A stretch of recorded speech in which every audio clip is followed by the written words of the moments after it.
we go, David. Look at this group.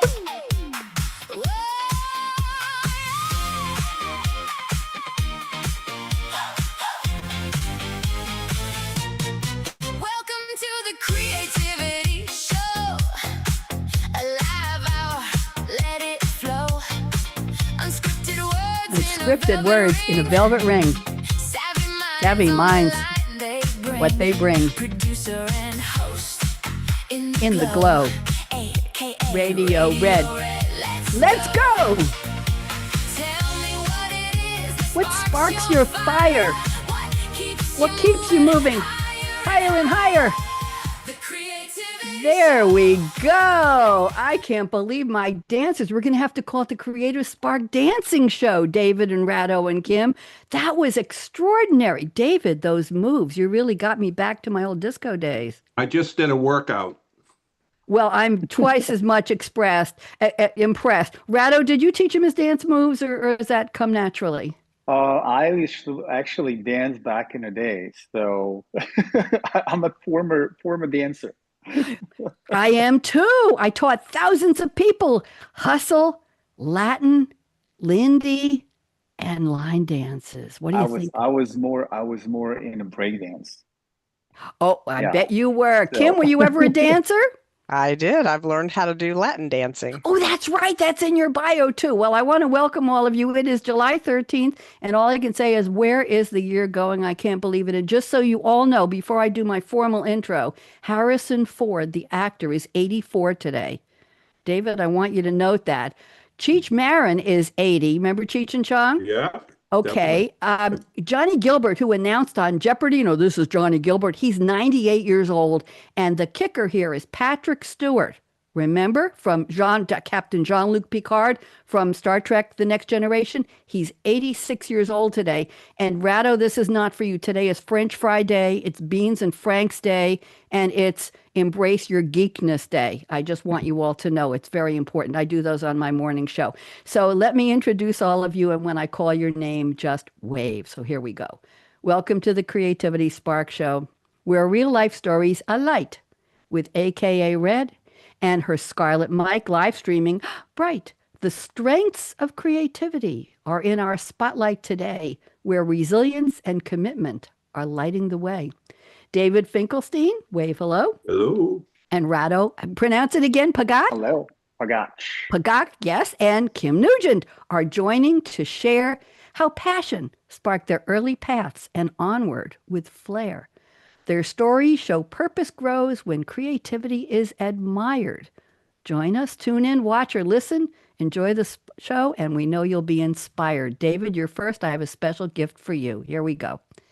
Dave grew up near Boston, where history sparked his creative flame, turning writing assignments into historical plays that brought him early acclaim. By night, he tended bar at Boston's famed jazz workshop with style and with grace, while law school prepared David for a courtroom's fast-paced race.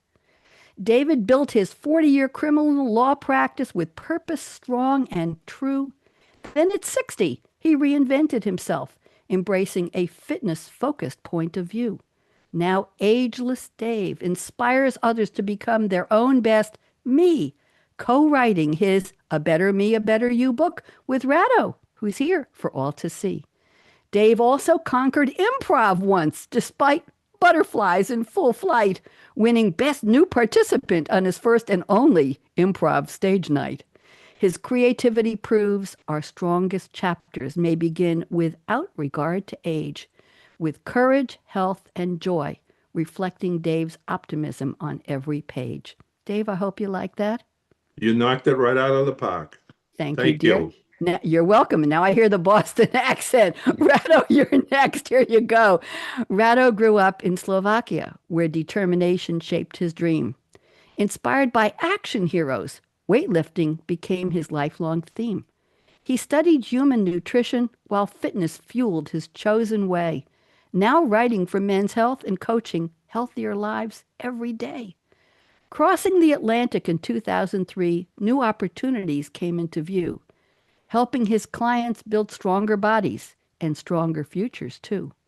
Partnering with Ageless Dave, their shared book encourages readers to see a better me, a better you inspires the best that we each can be. Whether hiking, cycling, dancing, skiing, or lifting with purpose in sight, Rado teaches consistent habits help each client shine bright.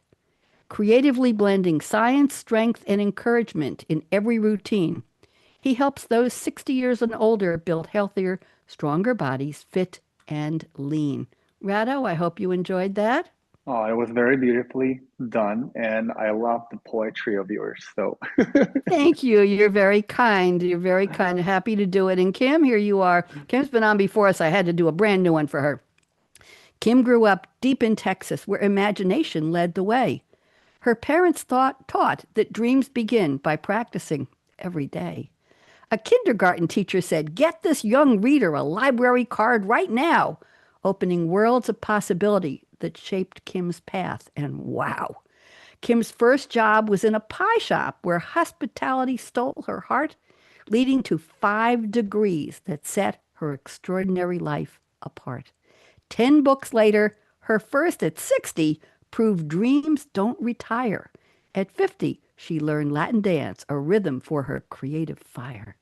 From hospitality to higher ed, then helping prisoners with her grace, Kim discovered untapped potential could shine in every face. As a dream builder coach, she helps new possibilities appear, replacing fear with purpose and helping people persevere. Kim, I hope you like that. Thank you so much. How lovely. You're very welcome. My pleasure. So here's the show's over, by the way. I've done enough work here. As we gather around where the cool kids and the cool vibes sway, we're going to dive deep into their creativity today. akaRadioRed's energy lights the way. We hope to inspire you to live large, love life, and play. Okay, kids, how'd I do? What'd you think? Rado, how'd I do? A 10. I think it was amazing. Yeah, 11 out of 10. I like your math. David, I think you're happy too. David? Perfect score. Perfect score. Thank you. Russ. I appreciate that. Now, full disclaimer, I met these 3 wonderful people, these 3, I call you esteemed creatives at a recent national publicity summit. I've been doing the summit for about 15 years now. I invite about 125 people a year from the summit on my show. So I am absolutely delighted to have the 3 of you. Kim, I met before a couple years ago, and Kim pitched me again. So I said, of course, you can come back, and I'm very happy to have you here. But I met David and Rado together, and I've asked them to be in separate places so that I can speak to each of them separately, because you're here as individual guests, even though you co-wrote the book. So we'll talk about that. So what I'd like to do now is go around the table, and what I'm going to do is I control the camera, Dave. So I'm going to put Dave on full screen speaker view, and I'd like you to tell us a little more about your fitness journey and a little more about writing the book. So Dave, and a little bit more about your law practice too. We don't know too much about that. Dave, take a couple minutes and connect the dots for us. Welcome, Dave. Thank you. Thank you. So I had an ordinary childhood growing up. The only thing that was not ordinary is, while I did have a father, he was away every day of the week and didn't come home till Friday night. And I had very little contact with my father through the years, high school, college, so forth. But he was a good guy. Anyway, I moved out to Framingham and Massachusetts, and went to college and law school. And immediately upon coming out of law school, I became a public defender. So right away, I was doing 80 to 100 criminal law cases a month. Talk about stress. For me, it was very stressful. They were calling me from one courtroom to another in the middle of trials. There were 3 or 4 courtrooms in this courthouse I was assigned to. And throughout my career, it was very stressful because people sitting next to me could go to jail for the crimes they committed for life. Some of them, not all of them, of course. So my health took a terrible turn. You name it, I had it. Herniated disc, I had spastic colon, I had uh, high blood pressure. I had diverticulitis. I just had just about every condition you could have. And I knew that I wasn't going to last a lot longer unless I did something about it. So I decided that I'm going to try, but I didn't know what to do because fitness was never part of my life. I never was a member of a health club. I never participated in sports, team sports anyway. So I was a newbie, whatever I was going to do. And there was a gym right behind me that I had ignored for many years from my law office, and I've never been in it. I rode by it almost every day, and I stopped in. And when I stopped in, I saw 4,500 members, not all there at once, but this was a big gym, 4,500 members. And I enrolled and I started on my own, not knowing how I would do. But I found that people were very helpful in a gym. You know, you might think they wouldn't be, but they had succeeded. They wanted you to succeed. After a while, I got a trainer after 4 or 5 months, worked with him for 4 months, and then really made remarkable results. I mean, I did have biceps. I did have muscles in my body. I just needed to work them for them to come out to show. So as the muscles came on and the fat fade away, people came over to me and said, "Hey, how do you do this?" And here I was, just months before what I would call a mess, and people were asking me, the mess, how to do this.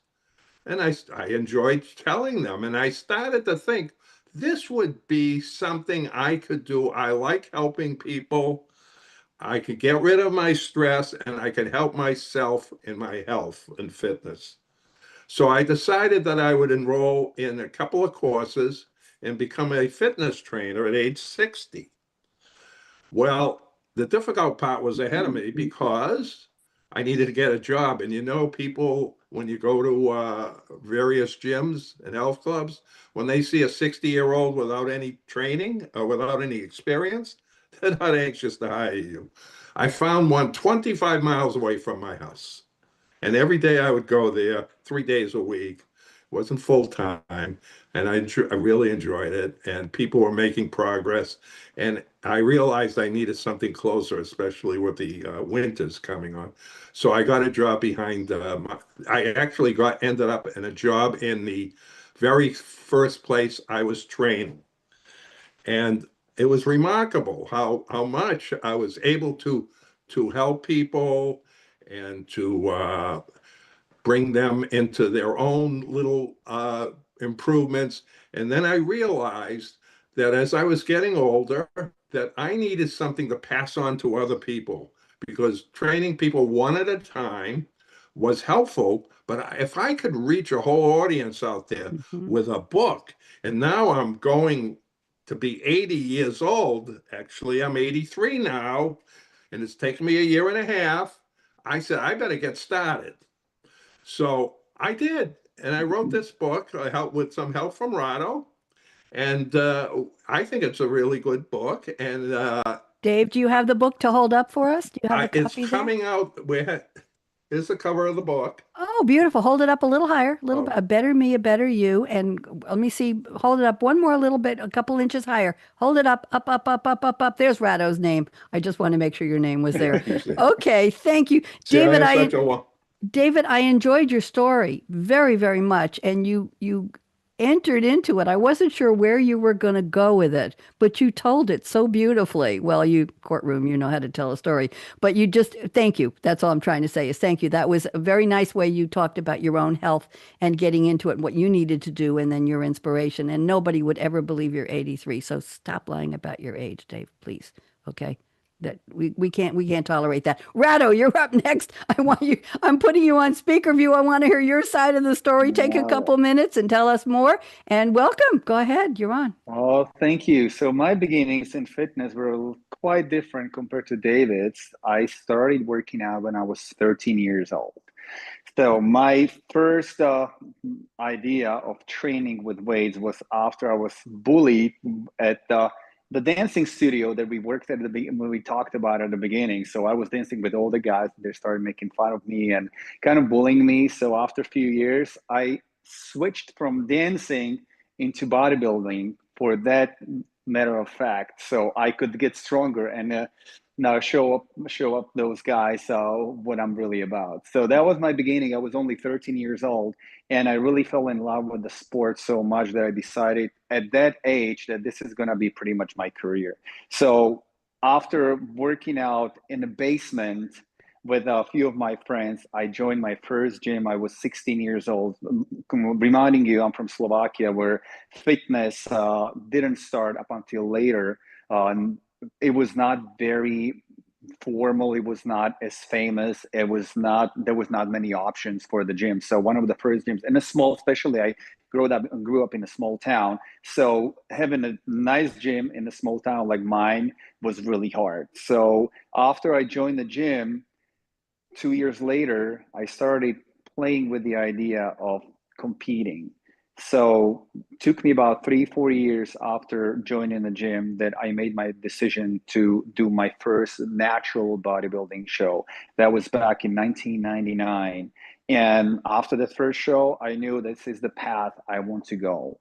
And of course, it was just hand in hand with all the stuff going on in the fitness industry and acting like Arnold Schwarzenegger, Sylvester Stallone, Jean-Claude Van Damme. They were all buffed up dudes. So they were my heroes. And those were the people I looked up to. So of course, knowing that all these people ended up in Hollywood, there was only one way for me to go. And I did everything possible to make a living in the United States. So I started competing here first in 2001. And I got a bunch of invitations for photo shoots. I got a bunch of invitations for the magazine interviews. And 2 years later, after going back and forth from Czech Republic and Slovakia to United States, I made my final decision in 2003, and I moved to United States for good. Started in New York, didn't really turn out as good as I planned in New York. So instead of returning back home and calling it a failure, I moved over to California, West Coast, and that hit the spot. So that was the best place for me to move to because of all the opportunities and because of how people really loved working out. And it was really like, this is the area where people really take care of their bodies, and their image is pretty much number one thing. So I knew this was the place for me. And then kept competing from 2003. Actually, I took 2 years break from 2003 to 2005 to establish myself and start making some living different ways, such as house cleaning and window cleaning and house sitting just to get by, but still keeping my dream to break into fitness industry again.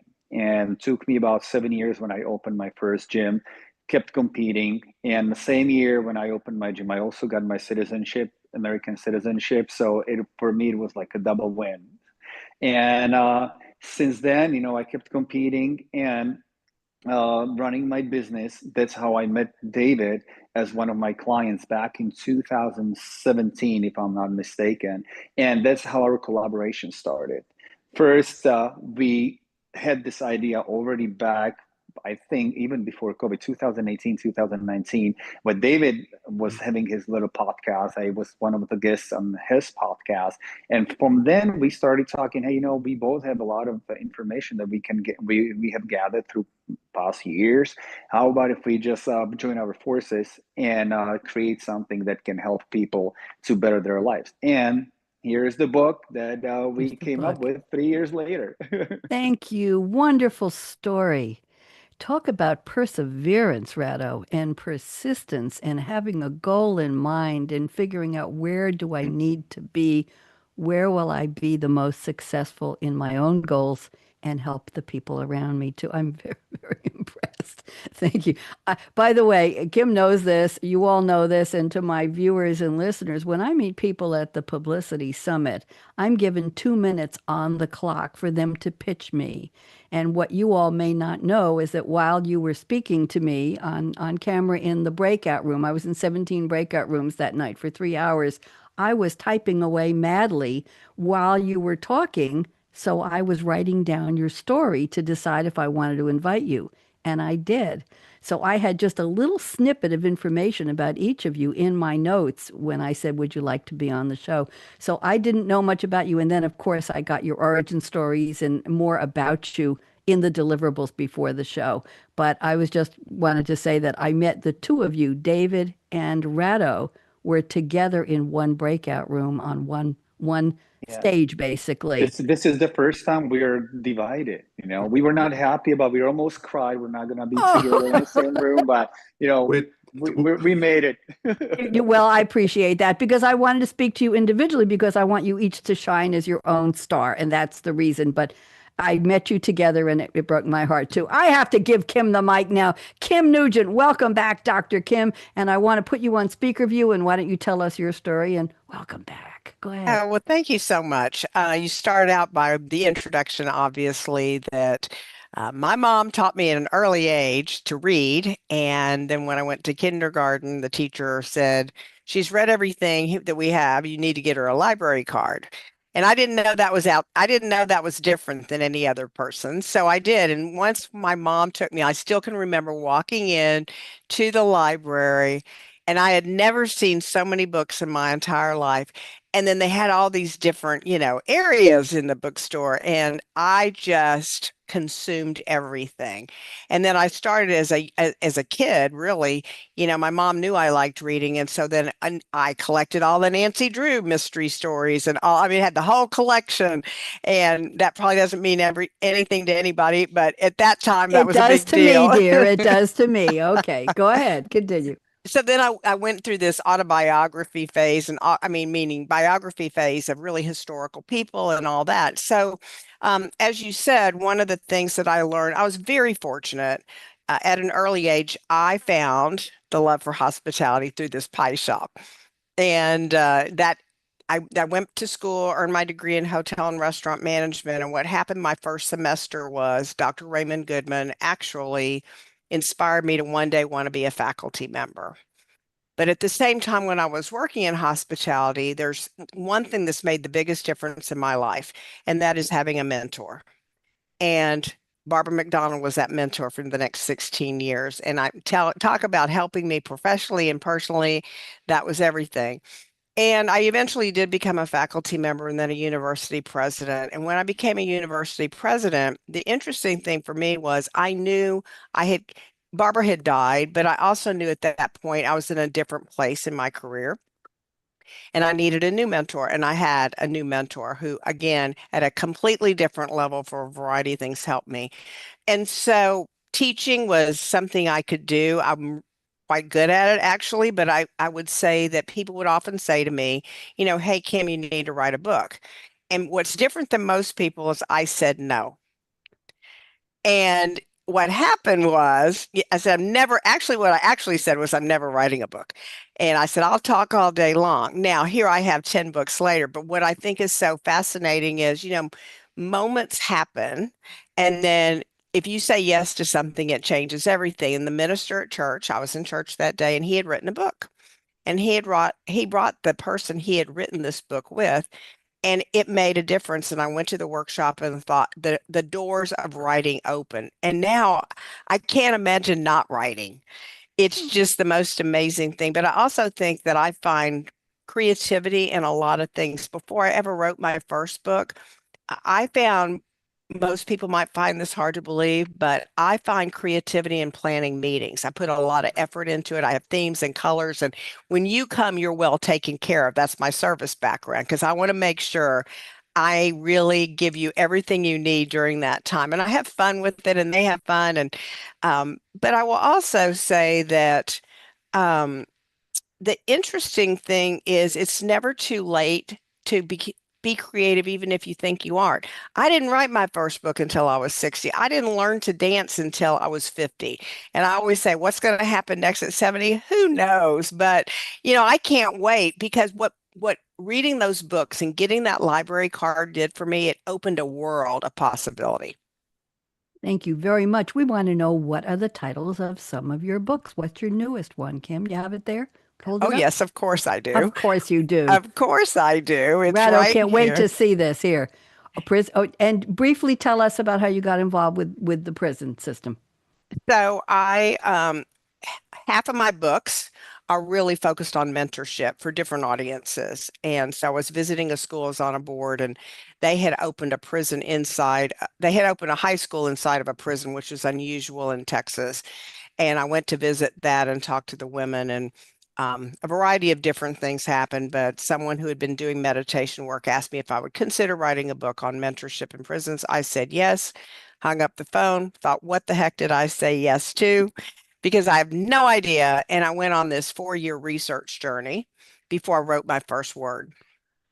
Wow. Okay. Very, very interesting. Give me one more book that you've written. One more of your collection. What have you got? Mhm. Probably right now, given that it's summertime, paving your path, what's next for high school students. So they Ah. have lots of choices. This is a good time for them to determine where do they want their life to go. Very interesting. Thank you very much. I'm delighted to have the three of you here. Let's go to the part of the show. I'm going to my notes. I only have, let me see, I only have 17 pages of notes today. That's just about average, Dave. I'm going to read the quote you sent me. I've asked you each to pick a fictional quote from a movie or a TV show, character, or a song lyric. I did a little research on them, and I'm going to ask you to very briefly, let's keep it to about 2 minutes because we've got a lot to cover and we're about halfway through the show, and I'm enjoying your stories very much. I want you to tell us what this has to do with your own creativity. So, Dave has picked a quote from Jerry, Gerry Lane, played by the wonderful Brad Pitt. The movie is World War Z. It's a 2013 apocalyptic action horror film. That's an interesting genre. Jerry is a former UN crisis investigator. Early in the film, during the initial chaos of the zombie outbreak, Jerry and his family take temporary shelter inside a New Jersey, excuse me, I'm from New York, I can say that, New Jersey apartment building. They're taken in by a Spanish speaking family. Knowing that staying behind means certain death, he tries to convince the father to flee with them, and on and on. And the quote Dave has picked, I'm not surprised, is Movimiento es vida. Movement is life. Dave, I'm putting you back on speaker view. Just take 2 minutes and tell us how you picked that quote for your creativity. Go ahead. So, as you said, the zombies are closing in on these people, and Brad Pitt gives these family that he's with an option of coming with him before the zombies break down the door and infect them. And they decide to stay. And he says, movement is life, and people who move survive, and people who don't die. And he takes off with his family. My writing and creativity and health all depends on one word, movement. Because when you rest, you rust. And that applies to your body as well as to your automobiles. You don't use your automobile and leave it out into the elements, it's going to rust. If you don't use your body, you're not going to be able to provide good intelligence, and it will rust. So I have taken to writing, and I found that the best way to do it was to get out into the fresh air, because there's so much that the fresh air will do for your body rather than sitting behind a keyboard crunched over. Because when you do that, your body is degrading. You want to expand your body and especially your mind. So what happens when you're walking? You're breathing fresh air, oxygenated blood. As you step up your pace, your heart rate goes up, pumping more blood to you. It reaches your brain. You're breathing heavily. You're thinking about things, and all of a sudden, ideas come to you. They come Mm. to you much easier than inside of a stale air room in your study trying to figure out what you're going to say in your next paragraph in your writing. David, So thank you. I do have an old-fashioned way of jotting down ideas Wait. because That's going to come in the creativity segment. We're oh not there yet. We're so not there yet. So uh wait for that. so I then walk every day that I wrote this book to a coffee shop, which was 1 mile exactly You're away. going to talk about that in the creativity Okay, statement because I've okay, got that already tagged up for you to okay. talk about what you So, do and how you do it. So I love what you're saying, but it's too soon. Hold it. In about 15 minutes, we'll get to it. Okay? okay. Thank you. Thank you. I'm going to go to Rado. I love the quote, by the way. Rado has picked a quote from the Terminator, who, if you don't know and have been sitting under a rock for 25 or 35 or 45 years, is a cyborg assassin played by Arnold. This is from the 1984 sci-fi film, The Terminator. I don't know if you know this, Rado, but in 2005, the statement that you picked, which I'll read in a second, was ranked number 37 on the American Film Institute's 100 Years, 100 Best Movie Quotes. So this is number 37. That's pretty high up. And Schwarzenegger uses the same line in some variation on many of his later films. He first used it in The Terminator. He is refused entry to the police station where his targets, Sarah Connor and Kyle Reese, are being detained. He surveys the counter, tells the police desk sergeant, and here's the quote Rado has picked: "I'll be back." Okay, Rado, I'm going to stop reading and put you on screen again. And why don't you tell us how you picked this and what this has to do with your creativity? Go ahead. Well, I actually picked two. I picked I'll be back and come with me if you want to live.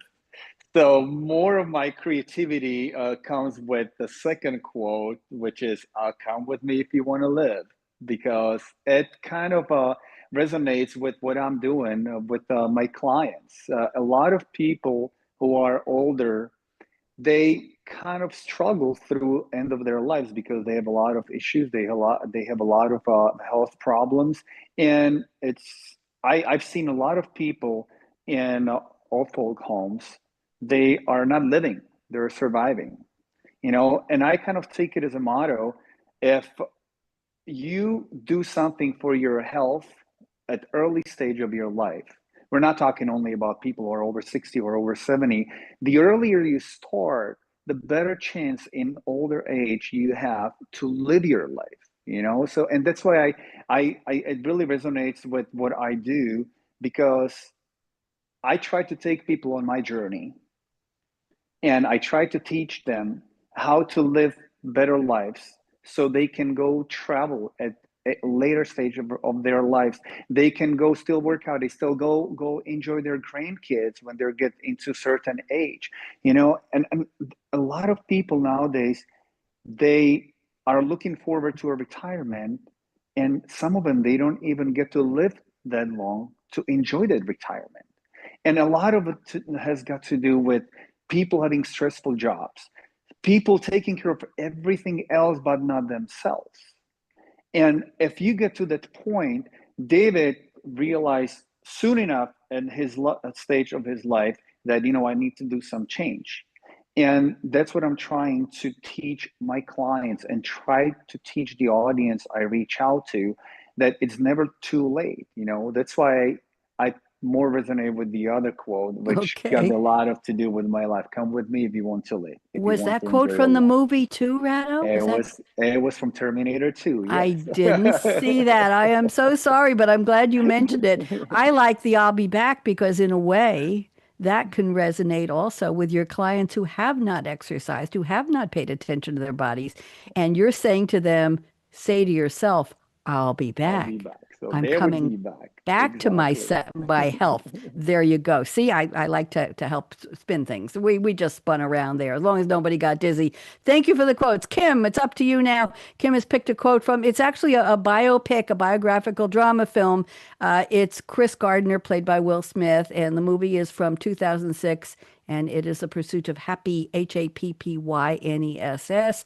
Chris Gardner was a struggling salesman who went from being homeless in San Francisco to a successful Wall Street stockbroker position while raising his young son alone. He had a difficult life navigating the streets, going to shelter to shelter to shelter. And the title of the book is based on a mural he saw outside his son's daycare. Happiness with an Happy. Here's the quote Kim has, and you're going to tell us what this has to do with your creativity. Quote is, "You got a dream, you got to protect it. A perfect expression of holding your vision even when others cannot see it." Kim, tell us a little more, please. Go ahead. 100%. So the reason I see that every place that I work is that when you have a vision and you're pulled by that vision, no matter who your circle of friends or family are, trying to keep you safe and like seeing that it's not a possibility, you have to protect that vision so that you can achieve it. And I've seen it happen over and over and over again. So to me, it's so inspiring because I know it's possible for everyone. Thank you very much. And how do you relate this to your clients when you go into the prisons to mentor? Is this something you tell them that you've got a dream, you got to protect it? Is it never too late? We work on visioning, we work on mindset, we work on creating a life that they actually can see for themselves when they're released. So 100% yes. Thank you very much. And now I want to thank all three of you for the quotes, and I'm going to go to your creativity statements. I'm going to pick a couple here from each of you, and this is going to be a real round table. We're going to keep it brief. So, Dave, I'm picking your statements number 1 and number 2, and I'm going to read them. You don't have to find them. It's okay. I've got everything here.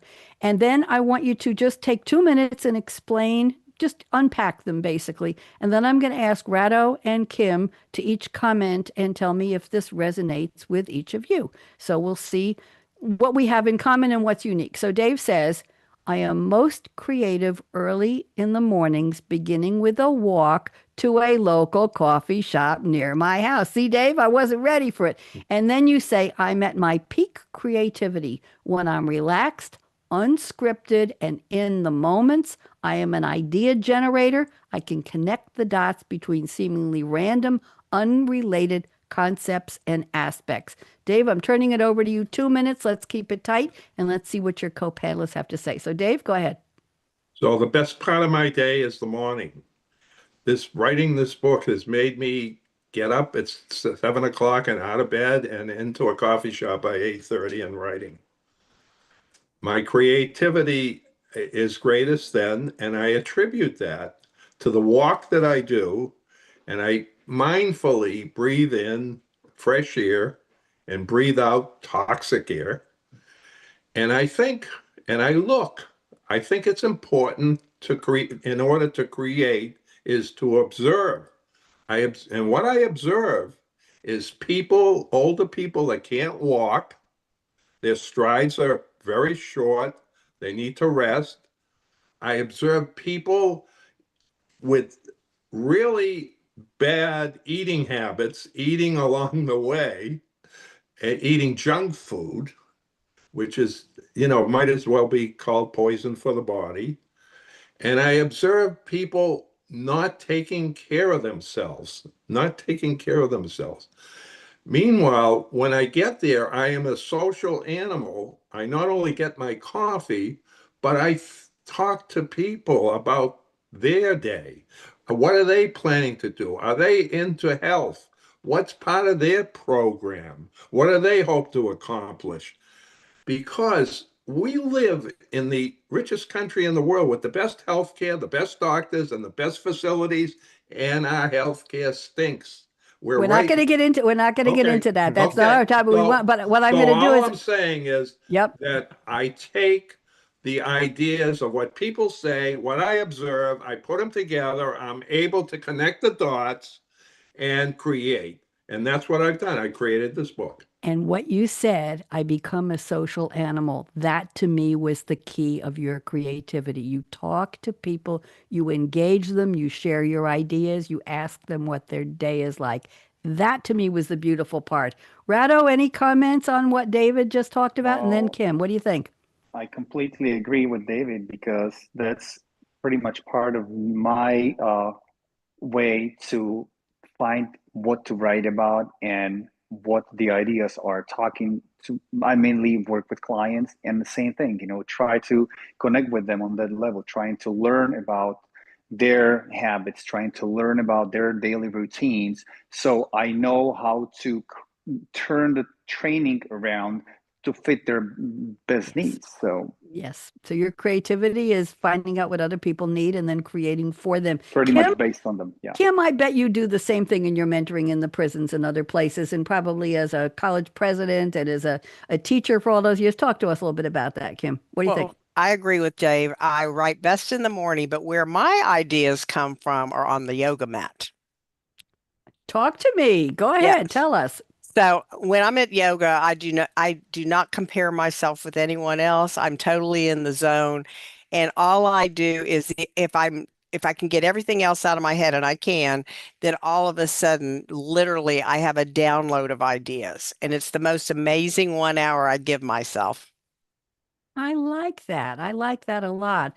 And I'll share with all of you, Dave, I am mostly sedentary because I do 7 live streaming shows a week. And my prep, as you all know, is extensive. I have about 350 guests a year. And I also am a professional moderator for 5 hour technology courses online where I cannot leave my desk for 4 to 5 hours at a time, except for a 10-minute break. So I have to be here. But I've recently added something that makes me happy. And let me see what you all think about this. I'm a kid from the disco era, okay? And I recently created my own playlist, not just on YouTube, but on my local music player on my computer. I spent the weekend picking songs that make me want to move, that make me want to move my feet, move my arms, move my face, get my heart pumping. And I've created for myself, this is brand new, a program. And the songs are crazy, like Diggity, Diggity, Diggity, Hey. I don't know if you've ever heard that one. Bambolê, which is a Latin song. A lot of the Brazilian hot dancers on Facebook are using these music. One Way Ticket to the Blues by Tanya Thomas. These are songs with a strong beat, a lot of action in them. And these are now my sit and exercise in between and be happy. Rado, you want to comment on that quickly? I haven't said this in public to anybody yet. Here Well, I go. you What know, do you? that's the best way how you can connect your body with your brain, Yes, correct? You know, yes, so look at Zumba. Zumba was based on it. Zumba was yes, made for people who don't like to exercise, but they like yes. the music. So Yes, I and a lot of cannot, this yeah, is I Is can Zumba totally music agree. too. Yeah, A lot of this is Zumba music I'm using. Absolutely. David, whatever, quick, David, whatever any, it takes. Yeah. Yeah, thank you. I have a comment here. You know, Rado and I have begun a second book, and it's perfect for you because these are exercises you could do at your desk. Your Send day it to doesn't end me. once you walk into the studio. You can do a full set of exercises and never leave your desk. That's what I want. So it's That's what going I to be need. called No Excuses, and it's coming out in December. You're going to send me the ebook, please, Rado. Will Yes, we you will. take? You will. I appreciate that very much. I haven't told anybody that in public, but I'm having such a good time. I have a method which I'll tell you after the show of how I get this all done. But I played this playlist. I even have Donna Summer MacArthur Park Suite in Mm. there, and heaven knows. And I have to tell you, I was a competitive hustle dancer, Rado, back in the day. I Wow. was a stage dancer and I had a professional partner, and we entered a disco Hawaii contest in Eugene, Oregon at the Copacabana, which was a nightclub in Eugene. And we came in third, but I was about 97 pounds and we made our own outfits and we danced to Heaven Knows. And we came in from opposite sides of the floor. Dum, da, dum, dum, dum, dum, dum, dum. He picked me up and lifted me over his head, did a full 360 twice spin, death drop to the floor, spun me around 6 inches off. My skirt was a black satin. I made it where it tied at the waist, and it was a complete 360 circle, high heels, black stockings, and a little hammered silk blue spaghetti strap top.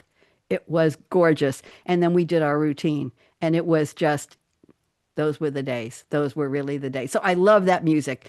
Anyway, I'm getting carried away here. Let's go to Rado. I want to talk about your creativity statements. We got a little time left. Not a lot, but a little. You say, I am most creative on the chairlift at Mammoth Mountain. The steady, quiet ascent over a pristine white landscape helps to clear my mind. I consider nature my muse. A snow-covered mountain peak and the blue ocean helps keep my mind clear and my energy high. This is like a poem, Rado. This is beautiful. Take 2 minutes, expand this, and then we'll quickly see what Kim first and then Dave have to say. Go ahead, Rado. Well, basically, it's almost the same like Dave's. You know, he is enjoying the fresh air to get oxygen in his head, to kind of open up his brain cells, to think clearer and louder.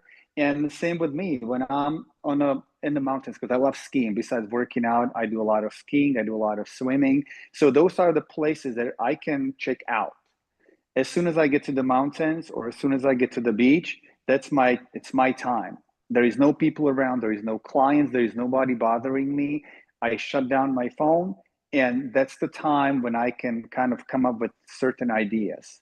Either if it's for new workout routines for my clients, or a lot of times when I was on the mountain, David always sent me, "Hey, Rado, did you see this? Did you see that?" So he sent me these little snippets, little clips of videos or articles that this is the time when I can actually read it and go through it and put my ideas together and kind of like twist it towards the angle to our book and make sure that we can use these ideas for later. And the same when I'm at the beach. Another place also when I can put my mind into working is when I swim, because swimming is pretty boring. So you go doing laps back and forth, and that's the time when I open my brain cells and start to brainstorm about certain ideas. Thank you. And I've had some guests recently on the show talk about they do some of their best thinking in the shower. And I researched that. And it's because typically the water in the shower is close to body temperature. Typically you have no interruptions, we hope, or forget about that, in the shower. And the white noise of the water, it just clears everything for them and they start thinking about creative ideas. Let's just talk about nature and pristine mountains and all of that briefly. Kim, does this resonate with you? And then Dave, let's keep it real tight because I want to get to Kim's statements. Go ahead, Kim. Absolutely. I'll say 100% I agree with them. Oh, okay. Well, that was short and sweet. What do you like, the pristine mountains or the chairlift or what part of that? Tell me. I think when he was talking about swimming and working out where there's not a lot of thinking. So because there's no thinking, that's when creativity can happen. I like that. Dave, you too? So after arriving at the coffee shop where I have been breathing deeply on the way down and picking up my pace, so my heart is stimulating and beating and my brain is activated and the blood is now flowing. I sit down. The first thing I do is go over and get a cup of coffee. Now, there's a reason that I get a cup of coffee because, as most people know, it stimulates you. It's the caffeine in the coffee. Yep. And you've heard so many people say, I can't get my day going until I have my first cup of coffee. And that's what happened. I stimulate further my brain. Now my brain's on fire. Yep. And these people at this particular coffee shop are kind enough to set a table aside in the corner for me. And they don't have table service, but they bring me my coffee. Because you're so special. Oh, man, how does it get any better than that? It doesn't. It absolutely. So I have to create at this point, otherwise I'm a failure. I have Dave, Dave, dear, there's nothing about you that even remotely comes close to the word failure. So let's just get that out of your vocabulary. I have to move on, but thank you for that. By the way, I can't do caffeine anymore. I bounce off the ceiling for 2 hours, even with decaf. So I'm relegated to water and milk and decaf tea. That's about all I can do, herbal tea. I can't do coffee anymore. It just, Rado, the caffeine just goes right through my body and I literally am.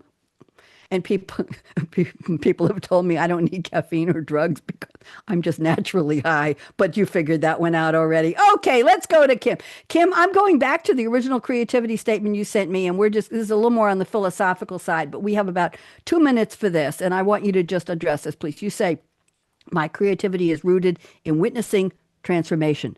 The moment someone steps into who they were meant to be, I bring this creativity to life through my tools, my insight, and brave conversations. Let's just 2 minutes, Kim, talk about those brave conversations. Are we having one of those right now? And what does that do for you creatively? Tell us. Well, one of the things that I think is important, and I don't know if everybody knows about what the research says, but if you have something on your mind before you go to bed, the last 45 minutes, you've turned off all your devices and you actually think about that, you can solve problems that way. And usually what happens for me from a creativity standpoint is at 3 o'clock in the morning, I might be thinking of a new idea, a new workshop, a new book, a new blog, whatever. And I get a download. And it is amazing if you can really train yourself to do that really easy. And it's easy. That's the best part about the whole thing.